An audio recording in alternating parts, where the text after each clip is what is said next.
Hi guys, welcome back to the channel. I'm Office Bloke Daz. Office Bloke Aidan. Here we are on Sports Edition. Sports is for you, you know what to do. Yeah. Leave a like and subscribe. Yeah. If you don't mind, do appreciate it. Why American soccer culture is complicated. Ooh. I don't know how expensive it is to go to American soccer. To go to watch people like New York City or New York Red Bulls or Nashville.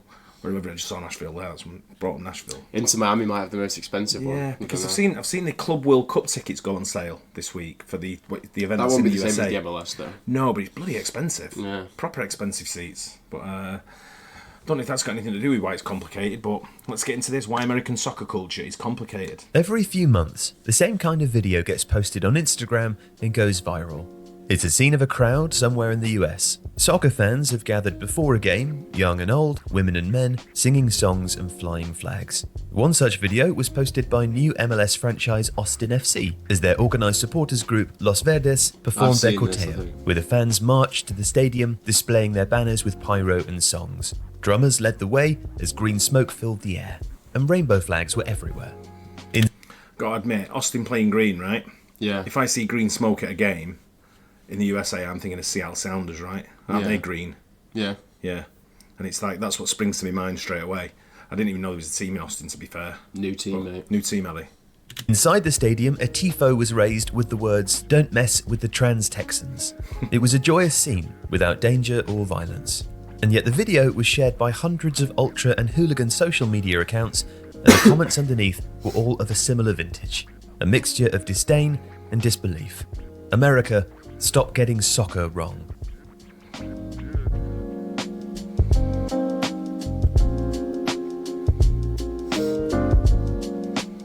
And sometimes the United States has got soccer wrong. Who can forget Derek Diablo Alvarez, the self-declared leader of the Miami Casuals, who, inspired by the film Green... Is he the one that offered the Millwall fans out? Is that what it was? When it started segmenting the street there. I remember some guy standing in front of like a graffitied wall. I don't know if it was him. And started saying about Millwall, if you want to come here. And I've not seen the movie in ages, so I'm not sure. No, it's not a movie. It's him doing a video.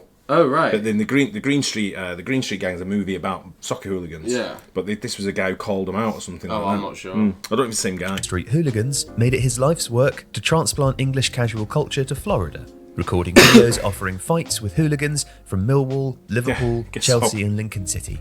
Lincoln. The time that fans of New York City FC and New York Red Bulls squared up before a game, throwing plastic chairs at each other whilst shouting "Who are ya?" in Mockney accents. But the ultra and hooligan social media accounts that trade in viral memes know what they're doing and how their audiences will react when they farm hate clicks.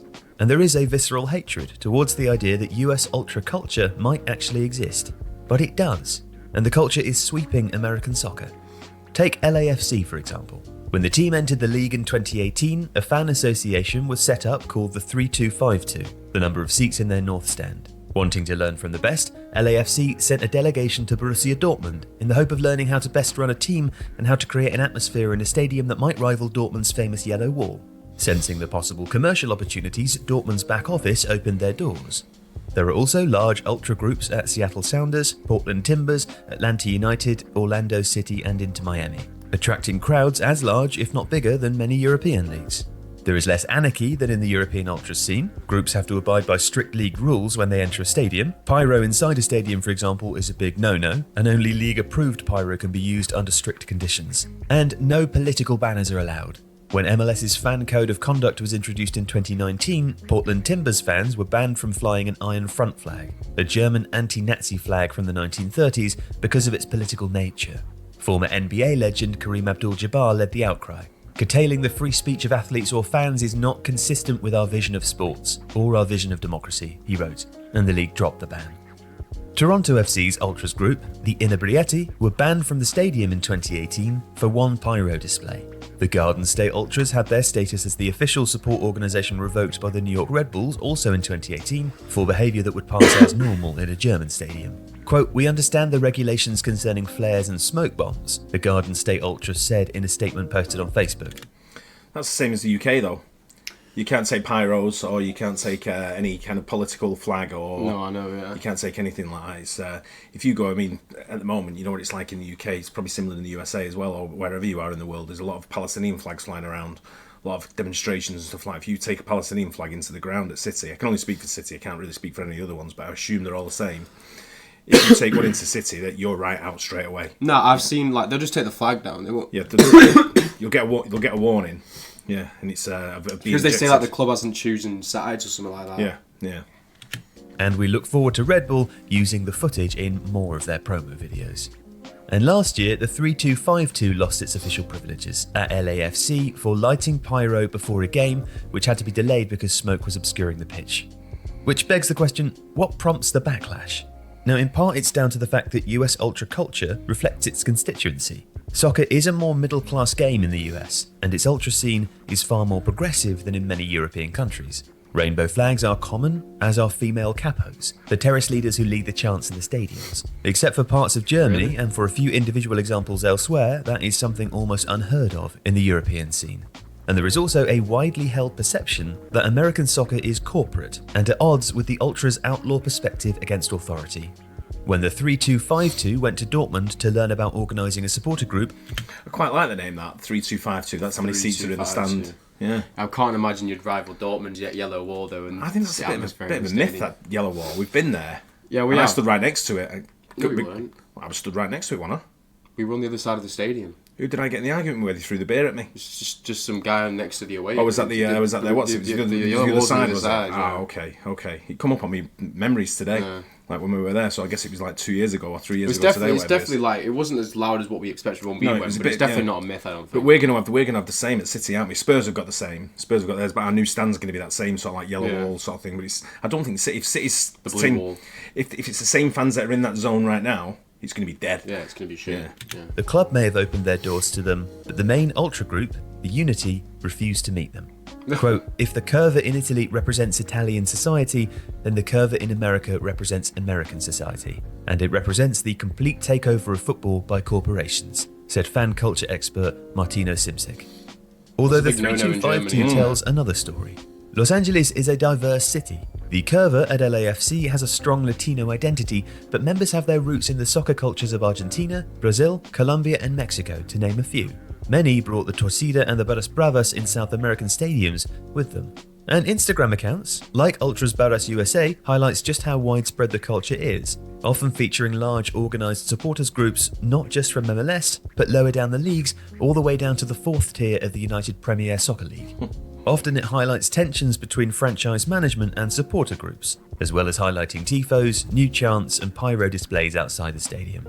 You see, American soccer has tolerated and allowed the growth of fan culture to a limited extent because it needs it to grow the product. But ultra culture can be messy, and as it grows, it will demand more space. Whether or not the league will give it to them remains to be seen, but what is clear is that North American ultras are here to stay, which is good news for US soccer, and presumably also good news for the various meme accounts that have weaponized and monetized this culture as content. Yeah, I kind of get it. It's like the way I see it is when I look at US soccer, I always think of it as being more of a Latin sort of like influence. The Argentina, Brazil, Mexico, like they said, and the families that are living there. I don't really see that European appeal. When I've been to games in the USA, it's never really had that European sort of like flavour to it. No. And I guess some people are trying to bring that European flavour. I went ages ago, like Houston Dynamo, teams like when I've gone, but even when we played it over there, we played at a semi-pro level over there, and most of my colleagues or teammates were all South American. Yeah. So there weren't many Europeans. There was a few, but not many. Not as many as there was South Americans. But I just like to see it have its own identity. Yeah. Bring its own things. I like to see, one thing I love to see at football games or soccer games is kids. I love to see sort of like the next generation coming through, and I like to see them being as vociferous as we are as adults. And you know what it's like. I remember I called someone. I swore at someone. No. Not in the crowd, but at the pitch, or to one of the away fans. And then I realised there was a kid stood in front of me with his dad, and I said sorry about it. He went, mate, he's at a football match. He's got to learn. Yeah. And I thought that's fair enough. Yeah, if you're bringing your kid to a football match, you can't expect. No, you're going to hear bad anything. language. You're going to hear bad language, and that's sort of like I know a lot of sort of like American families won't want that because you don't really get it. We've been to NFL and we've been to college football, and you don't really get it. No. Like the same as what you do. When you come to a UK soccer game, it's pretty much every other word from everyone that's around you. Yeah. You know, I think my language is bad, but when I go to the football, it's nowhere near as bad, sort of thing. So I'd just like to see the culture, whatever culture you want to put it into the USA, take over that. Don't let the ultras take over if they don't belong. But if they're the ones going to the games, then that's what it's going to be. And they're the ones that's going to attach to it. They want to see their players come in, because you get a lot of South American players coming up and playing in the MLS. So the ultra one though, it's because over here people like don't really like. We're not. There's no one calls anyone ultras in England. No. It's like that's like a European thing. It's a European thing. Like Serbia, like Eastern European people. Like they're the only real ultras. Yeah, and they go with all the flares and the smoke bombs, and they'll actually organise like mass fights before the games or after the games. Yeah. I mean, it's very, very rare I see any pyrotechnics at a game that's not organised. You might get the odd flare. Actually, now you've got the Ashburton Army at Arsenal, mate. They're proper ultras, then, mate. Have you not seen them? There's like 5 of them behind the goal, clapping in the black coats. If any team from Europe, if any team from England said they have ultras, I would put my money on it. It'd be Arsenal. Same as I'd put my money on it being Arsenal, sort of thing. And it'd be just like, whatever. But it's literally. I don't know. I think it's just I'd like to see them get their own identity and sort of like become a big sort of like global league. It is getting very big now. The MLS, I think, the main thing they need to do is they need to sort out the relegation system. They can't finish last and have nothing. Just stay in the league. Stay in the league. Yeah. So then what's the problem of finishing last? You know what I mean? You've got to give that sort of like benefits to. I guess it's the corporate culture that they're talking about there, because that's sort of like where money comes in and where money kicks into it.